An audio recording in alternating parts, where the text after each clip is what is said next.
Hey guys, so this entire video is going to be done on Snapchat videos because guess who can't find their camera? It's not funny. Today I'm going to be doing the gender tag, a tag video series done by the lovely Ashley Wylde. If you don't follow her, you totally should. I will link her on the screen. Right. The concept of this video series is to question our understanding of gender, but also to kind of figure out what does gender mean to you personally. There's a list of 10 questions that I'm going to be responding to. I encourage you guys to respond to them in the comment section as well. If you are not comfortable with some, absolutely feel free to skip them. Number 1, how do you self-identify your gender and what does that mean to you? I very much self-identify as male, and it's interesting because I've never really had to question that. I feel like I've never really thought about what it means to me.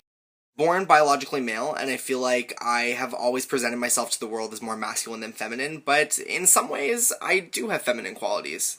I feel like I was never able to come across as the stereotypical bro, and on some level, I'm okay with that, but at the same time, it can kind of suck being the kind of feminine gay kid. What pronouns honor you? I go by he and him just because I've never really had a problem with those pronouns. I've grown up with them, and I feel very much that they accurately describe me. Had to move because my phone's dying. Needed to be plugged in, so yeah.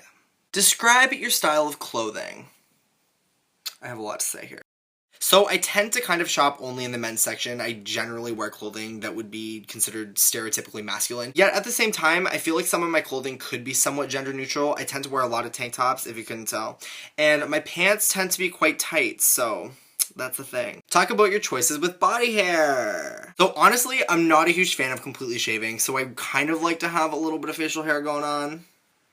And yeah, I really like facial hair on other people as well, so I try and kind of exude that in myself. I may have just admitted that I'm highly self-obsessed.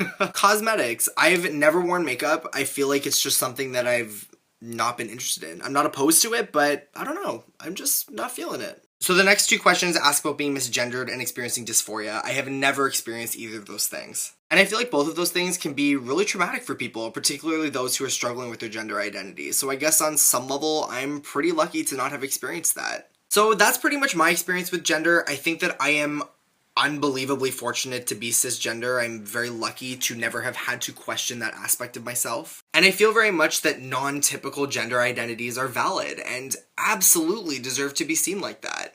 That is pretty much it for me today. I encourage you all to respond to these questions in the comment section below.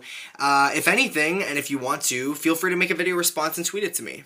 But on that note, I will talk to you all next Friday, and until then, have a fantastic week, guys. David out.